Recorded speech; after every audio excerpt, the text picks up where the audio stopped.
संध्या जी को अचानक मुझसे क्या काम आ गया है? मेरी समझ में ये नहीं आ रहा कि ऐसा कौन सा जरूरी काम है जो वो मुझसे फोन पर नहीं कर सकती, कि मेरा उनसे मिलना जरूरी है।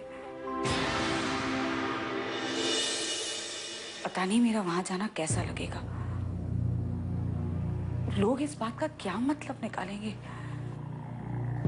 देखो बेटा, इंसान का सबसे जरूरी काम होता है सही जीवन साथी को तलाशना।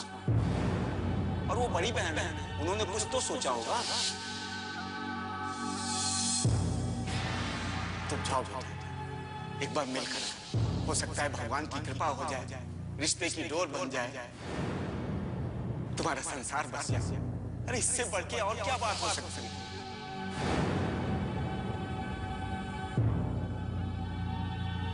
मेरी तो समझ में नहीं आ रहा कि अगर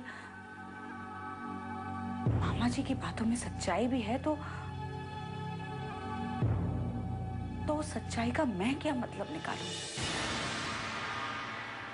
मान भी लेती हूँ कि जो वो कह रहे हैं ठीक कह रहे हैं, मगर क्या ये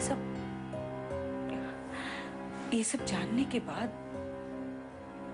मेरा वहां जाना ठीक होगा?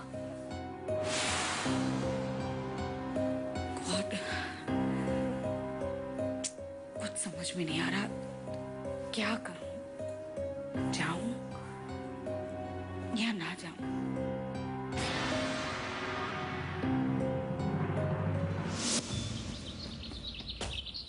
अरे मलकिन कुछ बोलबो।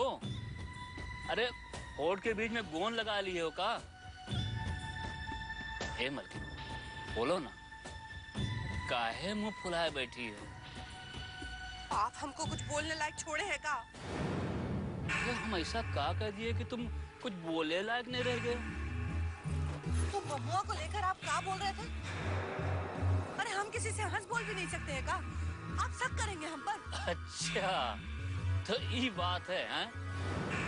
लेकिन हम क्या कह रहे हैं, हमका ममुआ के चरित्र पे ना शक है। वो सार कुकुर है, कुकुर को नहीं सूंघत रहा था इधर से उधर। अरे तो ये सब बात ममुआ से कहिए ना, हम पर काहे गरमा रहे हैं? शीतला मैया गवाह है, जो हम कनखियों से किसी की तरफ देखे भी हो।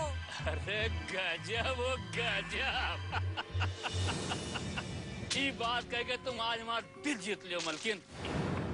अब यही बात पे आज कुछ हो जाए। क्या हो जाए? आज नाश्ते में कुछ सरमार बनाओ ताकि मजा आ जाए।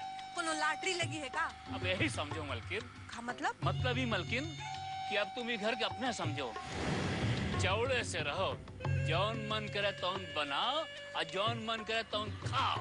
अरे आप तो ऐसे कह रहे हैं जैसे ये घर जो है वो आपके नाम हो गया हो और आपका मलिकार हक हो गया हो। हाँ मालिकाना है, और तुम अपने आप को यहाँ के मालकिन समझो। आपने कह दिया और हमने सुन लिया।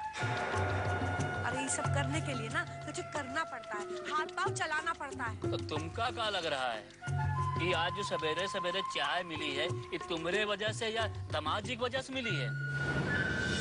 नहीं मलकिन, ये तो हमारी कोशिश का नतीजा है। एक काम करो तुम, आज जो बढ़िया गर्मा गर्म पकौड़ी छानो और मैं थोड़ा प्याज और मिर्ची खूब बढ़िया से डाल दो। आज जो नाश्ता है ना एकदम छक के हो जाए बस। बड़े आज छक के नाश्ता करने वाले। ये भी ताजा बात है, काले ही हम लोग टपटपा गए थे भूख के मारे। अरे जब देखो तब दबंग पे उतर आते हैं। कुछ समझिए, देखिए हमारी बात मानिए तो दामाद जी से बात कर लीजिए। काहे दामाद जी से बात कर ले हैं?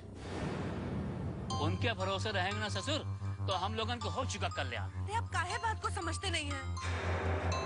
काहे के लिए दबंगई पे उतर आते हैं? देखो मलकिन ऐसा है, तुम चाहे का जबरदस्ती समझो चाहे दबंगई, लेकिन अगर हम लोग उनके भरोसे रहेंगे ना तो हम लोगन के भीख मांगे पड़ जाएगी। तो अब आप करना क्या चाहते हैं ये बताइए। हम उनका गच्चा दे चाहते हैं। किसको?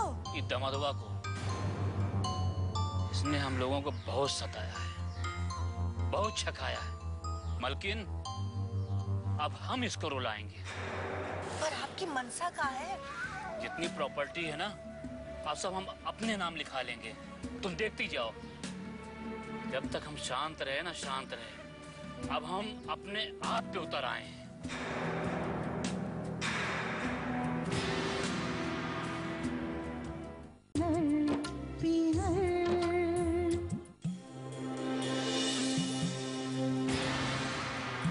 यहाँ क्या कर रही हो? तो क्या करूं? क्या करूं का क्या मतलब है? जाओ, जाने की तैयारी शुरू करो। यहाँ बैठ के किताब पढ़ रही हो तुम। मेरा जाने का दिल नहीं कर रहा। लेकिन क्यों बेटा? किसी के एक फोन कॉल पे जाना ठीक नहीं लगता। अरे मामा जी, अगर उन्हें मुझसे बात भी करनी थी तो फोन पे भी तो कर सकती थी। इसमें मिलने जाने की क्या जरूरत है? हर बात फोन पर नहीं हो सकती बेटा। अगर दुनिया के हर काम फोन पर होने लगे तो लोगों का मिलना मिलाना ही बंद हो जाएगा। अब इसमें मिलने मिलाने की क्या जरूरत है? पंकज जी की बहन को तो मैं जानती तक नहीं। मिलने जाओगी तो जान भी जाओगी। अरे ये दुनिया की रीत है। मिलने मिलाने से ही संबंध आगे बढ़ता है। मामा जी, अब जान पहचान बढ़ा के क्या फायदा है, बोलिए? तो इसमें नुकसान क्या है? हे भगवान, मैं क्या करूं इस लड़की के दिमाग का? मेरे दिमाग में इस वक्त बस एक ही प्रश्न आ रहा है। क्या? यही कि यहाँ से जाने के बाद इतने समय तक उन्होंने मेरे साथ कोई कम्युनिकेशन नहीं रखा। अब अचानक उनकी बड़ी बहन का फोन आ गया। अरे इसमें समझने वाली क्या बात? भगवान ने एक मौका दिया है तो जाकर मिल के आओ। जाने के लिए ठोस कारण चाहिए मामा जी। अब इससे बड़ा कारण क्या चाहिए? उन्होंने अपने घर पर तुम्हें मिलने के लिए बुलाया है। देखो, ये इतना ज्यादा सोच विचार करके दिमाग न खराब करो। यही तो सोचने की बात है मामा जी। क्या बात है? यही कि इतने समय बाद भी फोन पंकज जी ने नहीं, उनकी बड़ी बहन ने किया है। ऐसे मामलों में लोग अपने बड़ों का ही आसरा लेते हैं। इसलिए दिमाग में कोई उलझन मत पैदा करो, जाके मिल के आओ। लेकिन मामा जी। देखो बेटे, अगर तुम्हें कोई उलझन हो रही है ना तो मैं चलता हूँ तुम्हारे साथ। अरे नहीं, आप कहाँ जाएंगे? तो बेटा मेरी बात मानो, जाके मिल के आओ। अरे भगवान चाहेगा तो शायद बात बन जाए। ये आप क्या कह रहे हैं मामा जी? देखो बेटा, ये मौका खोने मत दो।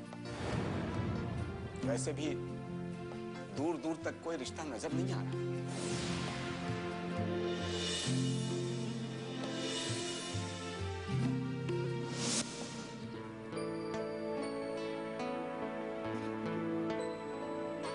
क्या बात है दी, सुबह सुबह सफाई में लगी हुई?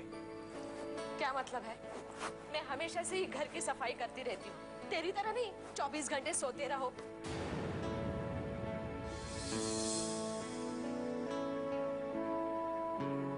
इस बेजान टेबल पे गुस्सा क्यों निकालती? अब मैं इस टेबल पे गुस्सा किस लिए निकालूंगी पंकज? मैं रूटीन साफ सफाई कर रही हूँ घर की, दिखाई नहीं दे रहा क्या? अच्छा मैं हेल्प करता हूँ। जी नहीं, मुझे आपकी मदद की कोई जरूरत नहीं है। मैं अपना काम खुद कर सकती हूँ। वैसे भी मुझे बहुत सारे काम होते हैं सोने के अलावा। एक बात मुझे समझ में नहीं आ रही। क्या? बैठी। अरे बैठी तो। ये सुबह सुबह आप इतनी सफाई में लगी हुई है, कोई खास बात है क्या? क्यों? मैं हमेशा की तरह घर की सफाई कर रही हूँ, इसमें कौन सी खास बात हो सकती है? इतनी आप सफाई कर रही हैं, मुझे लग रहा है कोई आने वाला है। अब इस घर में कौन आएगा? कोई तो जरूर आने वाला, नहीं तो आप इतनी सफाई नहीं कर। कह तो दिया, कोई नहीं आने वाला है। ज्यादा से ज्यादा क्या मीनू आ सकती है बस। क्या क्या अब हंसने की क्या बात है इसमें? दीदी, आप कह रही हैं कि आप सफाई इसलिए कर रही थी, कम ऑन, मतलब मीनू के आने की खुशी में इतनी ज्यादा सफाई की जा रही है? पंकज, घर की साफ सफाई मैं हमेशा करती रहती हूँ, वैसे आज भी कर रही हूँ। सोचा घर का सामान बिखरा पड़ा है तो आज साफ सफाई कर लूँ बस। लेकिन आज ही इतनी सफाई क्यों की जा रही? बस यूं ही। अच्छा नहीं, तो तब तो आप ठीक कर रही हैं, बिल्कुल सही। हाँ, लेकिन पंकज जी, तू क्यों इतना बिखरा पड़ा है? क्या मतलब? I mean, तू इतना डिस्टर्ब क्यों है? कम ऑन दीदी, मैं डिस्टर्ब? आप भी ना, बस सुबह सुबह आपको बहाना चाहिए, बस मुझे परेशान करने का। अरे, मैं बहाना बना सकती हूँ, तू भी बहाना बना सकता है, लेकिन तेरा ये चेहरा, तेरी ये आंखें, वो तो बहाना नहीं कर सकती ना? अच्छा, मेरी आंखें, मेरा चेहरा, भाई तो क्या कह रहा है आपसे? बाय द वे, ये गवाही दे रहे हैं। ओह, किस बात की? कि तू कल रात फिर से नहीं सो पाए। बस किसी की याद में करवटें बदलता रहा है। दीदी प्लीज इस तरह की बातें मुझसे मत किया कीजिए, मुझे अच्छा नहीं लगता। किस तरह की बातें? यही कि रात भर किसी की यादों में करवटें बदलता रहा, डिस्टर्ब हूँ वगैरह वगैरह। पर पंकज, कोई है जो तेरी वजह से डिस्टर्ब है। कौन? पंकज, मीनू तेरी वजह से डिस्टर्ब है। मैं उसके लिए कुछ नहीं कर सकता हूँ, सॉरी।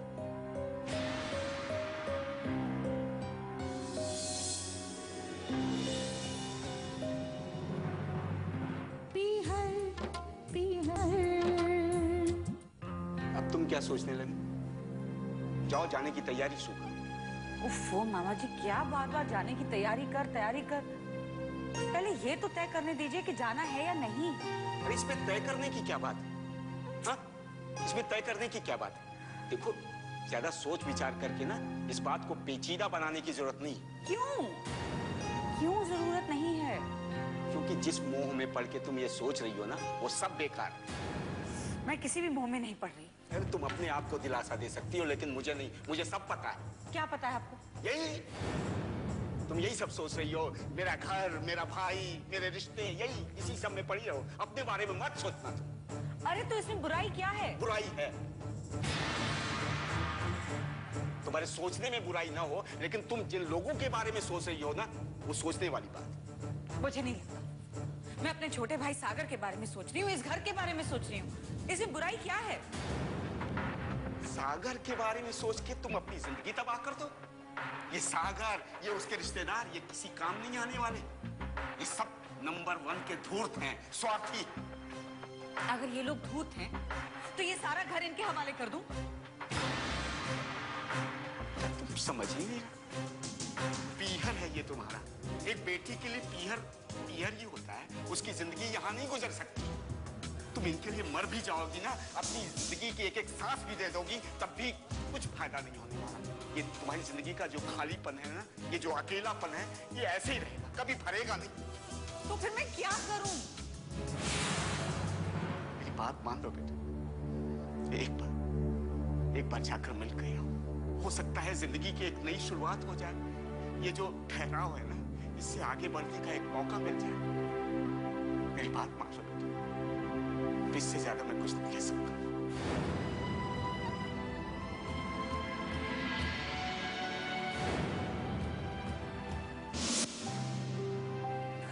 देखो, अगर तुम वादा करो कि तुम मेरी मदद करो, तो मैं यहाँ से निकलकर तुम्हारे पास आ जाऊंगी। प्लीज इस चिपकली के चंगुल से मुझे आजाद करो। मैं यहाँ से निकलना चाहती हूँ। सुनिए, वो मैं आपसे बाद में बात करती हूँ। ये अकेले में तुम किससे बात कर रही थी? चंदू भैया का फोन था। फिर वही चंदू भैया। सोनिया, मैंने तुम्हें कितनी बार समझाया है क्या? कि इस चंदू भैया से बात मत किया करो, लेकिन तुम कभी कुछ नहीं समझती हो। सागर, मैंने फोन नहीं किया था, उनका फोन आया था। फोन करो या उसका आए, बात तो तुम्हारी होती है ना। तो तुम क्या चाहते हो? फोन में काट देती। तुम उसे अवॉइड तो कर सकती हो ना। जब उसका फोन है, तुम्हें एंटरटेन करने की जरूरत ही क्या है? सागर, मैं उन्हें एंटरटेन नहीं कर रही थी। उनका फोन आया था, हमारा हालचाल पूछ रहे थे। अच्छा, तो उसका हालचाल पूछने के लिए फोन आने लगा। जब हमें गड्ढे में डुबाया था उसने, तब वो क्या सोच रहा था? सोनिया, तुम्हारा चंदू भैया एक नंबर का बनावटी है। अब इतना भी मत बनो। वो इतने बनावटी होते तो हमसे मिलने की बात नहीं करते। तुम अगर उसे मिलने को नहीं बुलाओगी तो वो कभी आएगा भी नहीं। सागर, मैंने उन्हें नहीं बुलाया, उन्होंने खुद हमसे मिलने की बात की। क्यों? वो हमसे मिलना चाहते हैं, और क्या।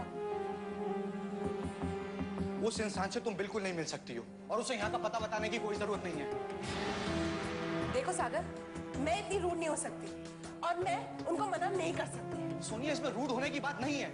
उस आदमी को मैं अच्छी तरीके से जानता हूँ, एक नंबर का चोर है वो। तुम प्लीज उससे बात मत किया करो। तुम क्या चाहते हो? क्या करूं मैं? तुम बस इतना करो कि जब भी उस आदमी का फोन आए, तुम उसे अवॉइड करो। वो अब भी हमारे बारे में गलत ही सोचेगा। देखो, उसको यहाँ का पता बिल्कुल मत बताना। मैं उस आदमी की रग रग से वाकिफ हूँ, प्लीज मत बात करो उससे।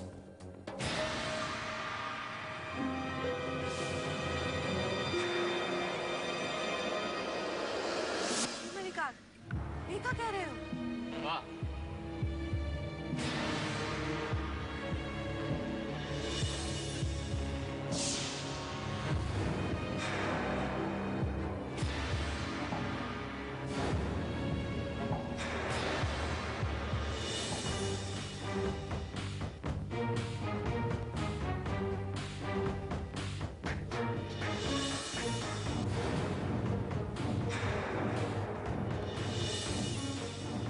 देखा देखा आपने कैसे हीरोइन बन के जा रही थी नंदनिया?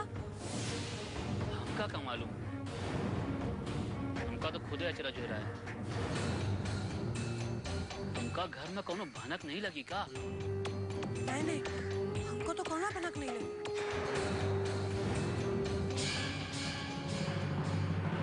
पीहर पीहर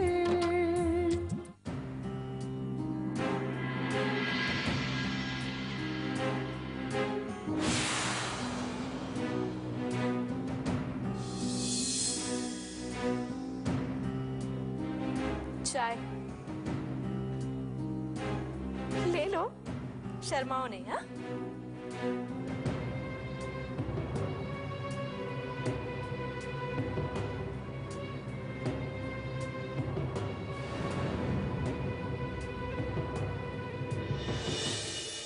पंकज, तुझसे एक बात पूछूं?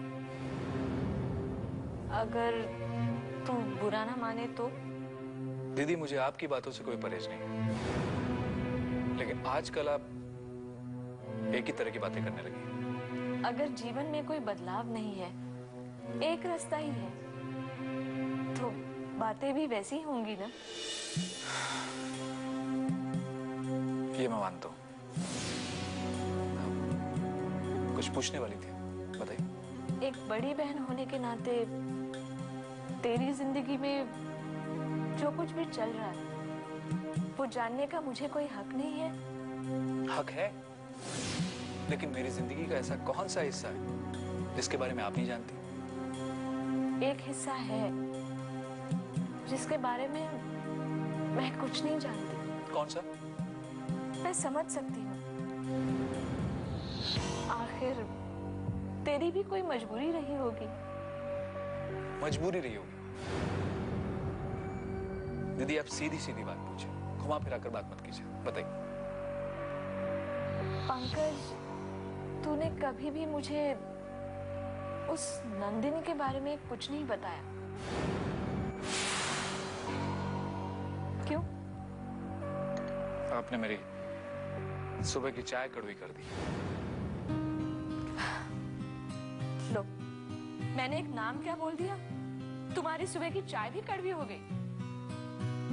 दीदी, चाय नहीं कड़वी हो गई, लेकिन मैं इरिटेट हो जाता हूँ। लेकिन इसमें इरिटेट होने वाली कौन सी बात है पंकज? क्यों नहीं? नंदनी नंदनी, आपने एक ही नाम की रट लगा के रखी है जब से आपको पता चला। लेकिन अभी ऐसे दिन ही कितने हुए हैं मुझे नंदिनी के बारे में पता चले? एक ही दिन तो हुआ है, और वो भी मीनू ने मुझे बताया। यही तो दीदी, यही तो प्रॉब्लम है। जब से मीनू आई, आपने मेरी जिंदगी की सीमा तय कर दी। मैंने कौन सी सीमा खींच दी? यही, इन्हीं दो नामों में, मीनू नंदनी, मीनू नंदनी। मुझे लगता है कि मेरी जिंदगी मीनू और नंदनी तक ही सिमट कर रह गई है, आगे कुछ भी नहीं। तुम मीनू और नंदिनी को बराबर नहीं रख सकते। क्योंकि मीनू में वो बात है जो और किसी में नहीं है। उसकी बराबरी कोई नहीं कर सकता। लगता है मीनू ने आपको काफी तगड़ी रिश्वत दी है अपना फेवर करने के लिए। चुप कर और चाय पी।